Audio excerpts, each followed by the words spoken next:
modern day living, like we were saying before, just doesn't lead to healthy lifestyles. Everyone's in a rush, everyone's kind of all over the place here, there, missing meals, not eating breakfast on time. All these things we're advocating to our clients. So supplements are a great tool to use to fill the gaps when people aren't getting the nutrients required from their foods. So modern day farming, this is an area that I bang on to my clients all the time. Now the last point there about organic foods. So I'm guessing some of you probably advocating organic foods to your clients already, and if not, you should be suggesting it for sure. And the reason being, over the last 100 years, and this was an Earth Summit report in 1992, over the last 100 years alone, our average soils in Europe depleted by 72% in mineral quality. So that's just 100 years. That's not even talking about what's happened in the last 10,000 years, that's just 100 years. It's ridiculous, the amount of minerals lost in that period of time. The second biggest reason is fruit and veg that you see on our supermarket shelves are full of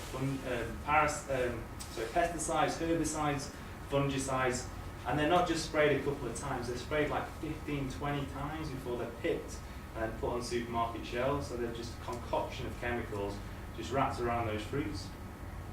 Meat's a massive problem. It's a massive problem for two reasons actually. Meats, cattle are given like steroids, growth hormones, all sorts of stuff to kind of beef them up, to get them to market quicker. But cattle are also fed all the crap that human beings aren't designed to eat as well. So we feed most cattle on kind of grain and processed carbs with zero nutritional quality, when cattle should be raised on grass. But then again, if they are raised on grass, 70% of the minerals are lost within soils over the last 100 years, so the grass is actually depleted in minerals as a consequence of that. So even when the cattle's grass raised, it's still losing a lot of nutritional quality in the meat. So it's a pretty shitty position we're in. It's like a really vicious circle. So bottom line with that is just saying that no matter how good you eat, even if you eat biodynamic, which is one grade above organic, we still can't get every single nutrients that we once could from our foods. Okay, so pesticides. So pesticides, this is a real kind of twisted one as well, but pesticides are used so much in the modern world. So they're designed to kill parasites, mice and rats and all sorts of different types of rodents. But this is where I just can't get my head around it, because parasites are on this planet to put nutritionally deficient food back into the earth so it can kind of recolonize and then we can grow healthy plants and vegetables again. So the reason parasites kind of attack our foods is to break them down because they're not good enough for human consumption.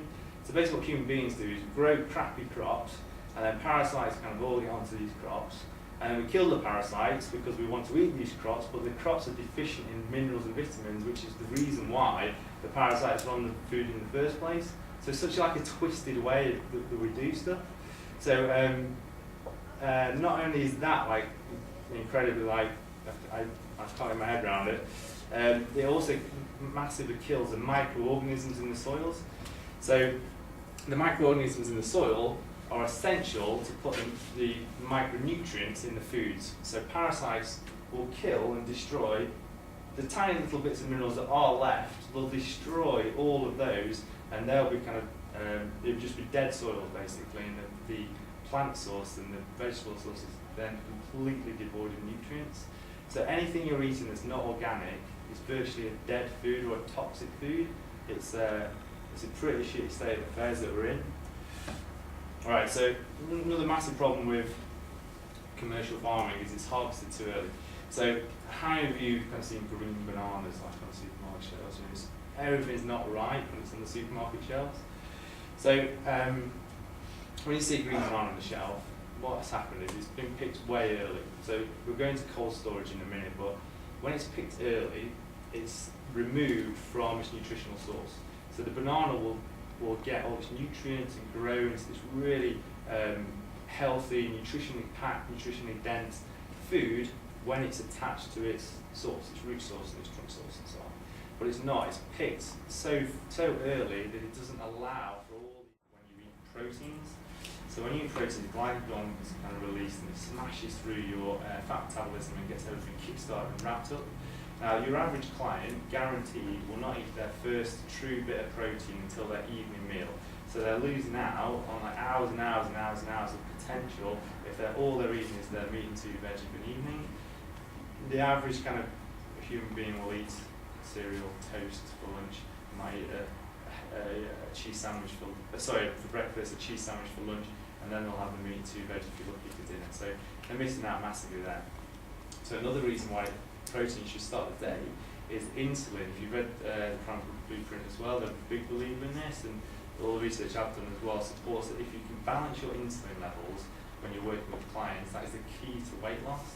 So if an insulin dips or if it spikes, then you're kind of going to be storing more calories as fat as a result.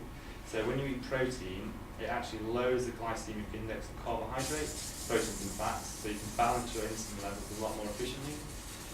So that's 2 reasons out of a million as to why you should be eating protein early on in the day. Now, as we know, the client, when you say, right, I want to eat a mackerel salad at 7 in the morning, like, no chance.